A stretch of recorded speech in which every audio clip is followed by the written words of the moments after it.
Sunan Gresik adalah nama salah seorang Wali Songo, dan menjadi wali pertama dalam jajaran Wali Songo, serta dianggap yang pertama kali menyebarkan agama Islam di tanah Jawa. Sunan Gresik ini memiliki banyak julukan, mulai dari sebagai bapak para wali hingga penyebar ajaran Islam pertama di Pulau Jawa. Beliau adalah bapak dari Sunan Ampel dan merupakan kakek dari Sunan Bonang dan Sunan Derajat. Jika melihat dari silsilah keturunannya, Sunan Gresik ini merupakan keturunan ke-22 dari Nabi Muhammad SAW melalui Siti Fatimah Az-Zahra yang menikah dengan Ali bin Abi Thalib. Hingga saat ini, asal-usul Sunan Gresik sebenarnya masih menjadi perdebatan. Ada yang mengatakan kalau beliau ini keturunan Arab, tapi ada juga yang mengatakan beliau keturunan dari Uzbekistan dan ada juga yang mengatakan asalnya dari Persia. Sunan Gresik memiliki nama asli Maulana Malik Ibrahim. Beliau awalnya dikenal dengan nama Maulana Maghribi tapi kemudian namanya lebih populer dengan julukan sebagai Sunan Gresik. Dijuluki sebagai Sunan Gresik karena tempatnya berdakwah yang paling lama adalah di Gresik, Jawa Timur. Beberapa versi babat menyatakan bahwa pada tahun 1371 Masehi, kedatangan Sunan Gresik disertai beberapa orang, dan daerah yang ditujunya pertama kali ialah Desa Sembalo, sekarang adalah daerah Leran, Kecamatan Manyar, yaitu 9 km ke arah utara kota Gresik. Ia lalu mulai menyiarkan agama Islam di tanah Jawa bagian timur dengan cara berdagang. Sebagai seorang saudagar, Sunan Gresik juga sempat singgah di ibu kota kerajaan Majapahit. Meskipun ajakannya untuk masuk Islam ditolak oleh Raja Majapahit, Sri Wikramawardhana tetapi menerimanya dengan baik, dan hubungan keduanya tetap harmonis, bahkan memberikannya sebidang tanah di pinggiran kota Gresik. Wilayah itulah yang sekarang dikenal dengan nama Desa Gapura. Di Desa Gapura itulah Maulana Malik Ibrahim mendidik kader-kader pemimpin umat dan penyebar Islam yang diharapkan dapat melanjutkan misinya, menyampaikan kebenaran Islam kepada masyarakat di wilayah Majapahit yang sedang mengalami kemerosotan akibat perang saudara, dan beliau kemudian diperbolehkan untuk menyebarkan agama Islam kepada masyarakat setempat. Sunan Gresik kemudian menetap di desa bernama Sembalo, Kecamatan Manyar, Kabupaten Gresik. Di sanalah beliau pertama kali mendirikan masjid di Desa Pasucinan Kecamatan Manyar, yang tidak hanya berfungsi sebagai tempat salat tetapi juga pesantren sederhana untuk mengajarkan agama Islam. Ia berdagang di tempat pelabuhan terbuka, yang sekarang dinamakan Desa Romo Kecamatan Manyar.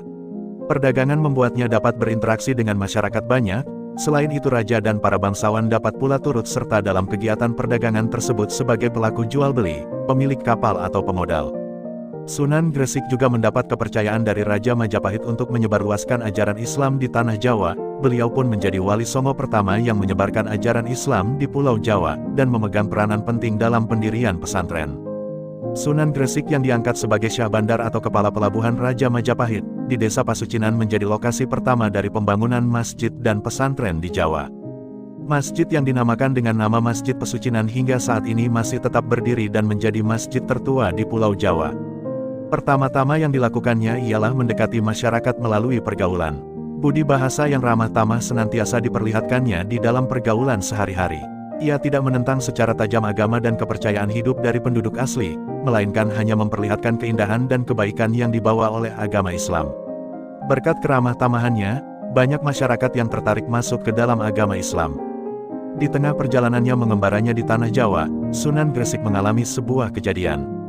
Ketika itu, cuaca sangat terik karena sudah berbulan-bulan tidak ada hujan di daerah tersebut.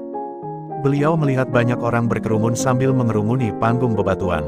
Di atas bebatuan tersebut ternyata ada seorang gadis yang berpakaian putih dengan kedua tangan yang dicengkram oleh dua orang lelaki berbadan besar. Di dekat gadis itu juga ada seorang yang sedang membacakan mantra sambil memegang pisau. Saat Sunan Gresik bertanya pada orang-orang, beliau mendapat informasi kalau gadis tersebut sedang menjadi tumbal untuk dipersembahkan kepada Dewa Hujan karena di tempat tersebut sedang mengalami kemarau panjang.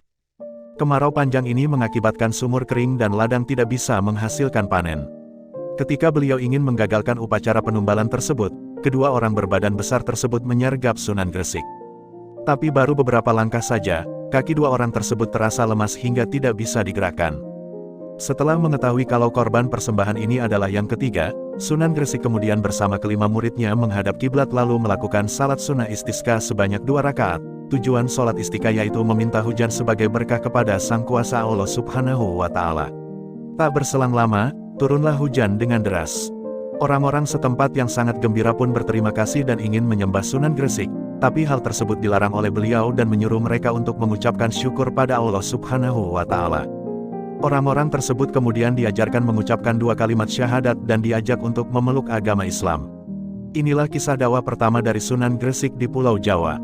Kesuksesan berdakwahnya pun didukung juga oleh perannya sebagai tabib. Sunan Gresik juga dengan membuka praktik pengobatan gratis kepada masyarakat setempat, terutama rakyat yang kehidupan ekonominya kurang mampu. Sunan Gresik memiliki kemampuan untuk mengobati orang karena dulunya beliau pernah belajar ilmu pengobatan tradisional. Beliau pun memanfaatkan keahliannya ini untuk berdakwah. Sunan Gresik tidak pernah membeda-bedakan golongan masyarakat. Baik itu golongan kelas bawah, tengah, hingga atas dianggapnya sama. Inilah yang membuat Sunan Gresik memiliki pengaruh kuat di masyarakat. Kemampuan Sunan Gresik sebagai tabib pun terdengar hingga kerajaan Majapahit sehingga beliau pernah diundang oleh raja untuk mengobatinya istrinya yang sedang sakit. Cara berdakwah Sunan Gresik tidak hanya dengan pengobatan gratis saja, tetapi beliau juga berdakwah dengan cara bertani dan bercocok tanam. Beliau mengajarkan masyarakat setempat cara bercocok tanam dan bertani yang benar. Tentu saja Sunan Gresik mengajarkannya secara gratis.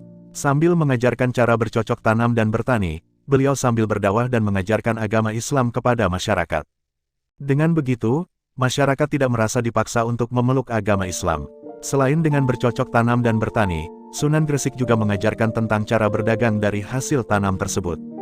Dalam rangka mempersiapkan kader untuk melanjutkan perjuangannya menegakkan ajaran-ajaran Islam, Maulana Malik Ibrahim membuka pesantren-pesantren yang merupakan tempat mendidik pemuka agama Islam pada masa selanjutnya. Setelah selesai membangun dan menata pondokan tempat belajar agama di Leran, Syekh Maulana Malik Ibrahim wafat tahun 1419 Masehi, lebih tepatnya pada hari Senin 12 Rabiul Awal 822 Hijriah. Makamnya kini terdapat di Desa Gapura, Gresik, Jawa Timur.